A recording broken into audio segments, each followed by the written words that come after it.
ഇന്ന് നമുക്ക് ഒരു അൺബോക്സിങ് ചെയ്യാം. ഈ അൺബോക്സിങ് കുറച്ച് ഡേയ്സ് ആയിട്ട് ഞാൻ വെയിറ്റ് ചെയ്തിരിക്കുന്നതായിരുന്നേ. ഒരു ഇച്ചിരി എക്സൈറ്റ്മെൻ്റ് ഉണ്ടായിരുന്നു.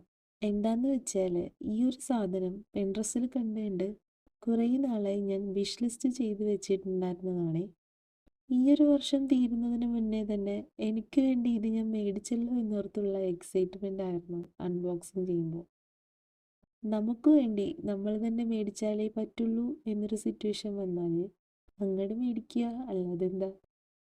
വലിയ വലിയ ആഗ്രഹങ്ങളൊന്നും നടത്താൻ പറ്റിയില്ലെങ്കിലും ഇങ്ങനെയുള്ള ചെറിയ ചെറിയ വിഷ് ലിസ്റ്റ് നടത്തിയെടുക്കുമ്പോൾ അതിലൊരുപാട് ഗ്രേറ്റ്ഫുൾ ആണ് ഞാൻ. അൽഹംദുലില്ലാ. And on day everything will be okay എന്നല്ലേ. അപ്പോൾ വീഡിയോ ഇഷ്ടമായിട്ടുണ്ടെങ്കിൽ ലൈക്കും കമൻറ്റൊക്കെ തന്ന് സബ്സ്ക്രൈബൊക്കെ ചെയ്ത് സപ്പോർട്ട് ചെയ്യണേ.